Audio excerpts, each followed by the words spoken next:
இன்றைக்கி வந்து மட்டன் குழம்பு வைக்க போகிறேன். இதுக்கு தேவையான கொஞ்சமாக மசாலா ஐட்டம்ஸ் எல்லாம் போட்டுக்கணும். மசாலா ஐட்டம் சேர்த்த உடனே வெங்காயம் கொஞ்சம் கருவேப்பிலை சேர்த்து நல்லா வதக்கி எடுக்கணும் ஃப்ரெண்ட்ஸ்.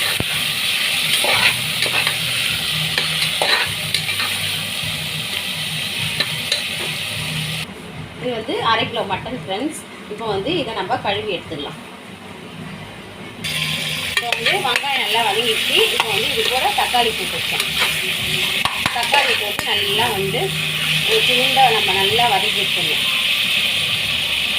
இப்போ வந்து இதில் இஞ்சி பூண்டு பேஸ்ட் ஆட் பண்ணியிருக்கேன் ஃப்ரெண்ட்ஸ். இப்போ வந்து எல்லாமே நல்லா வதங்கிடுச்சு. இப்போ வந்து நம்ம கறியை ஆட் பண்ணிக்கலாம்.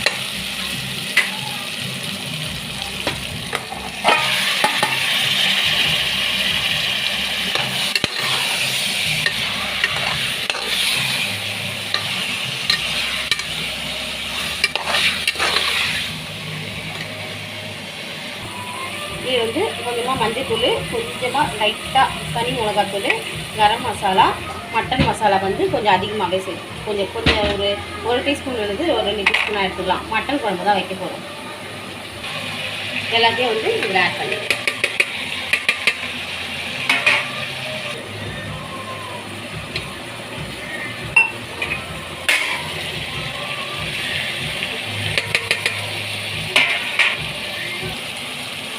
இப்போ வந்து தேவையான அளவு உப்பு போட்டுக்கலாம். தேவையான அளவுனா கொஞ்சமாக விதமாக.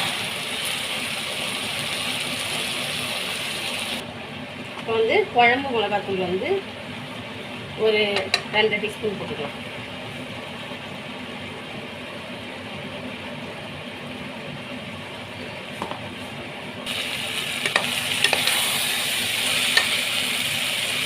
இப்போ வந்து மிளகுத்தூள் வந்து போட்டுக்கலாம்.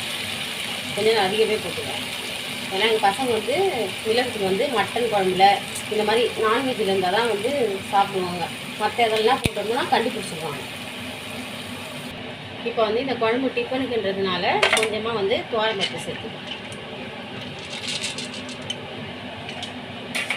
துவரம்பருப்பு சேர்த்தா குழம்பு கொஞ்சம் நல்லாயிருக்கும் டிஃபனுக்கு, இட்லிக்கு சாப்பிடும்போது. இப்போ வந்து விசில் போட்டேன். என்னோடய குக்கருக்கு வந்து 10 விசில் வரணும். 10 விசில் வந்தால் தான் நல்லா பஞ்சாக வெந்து நல்லாயிருக்கும். இப்போ வந்து குழம்பு ரெடி ஆயிடுச்சு.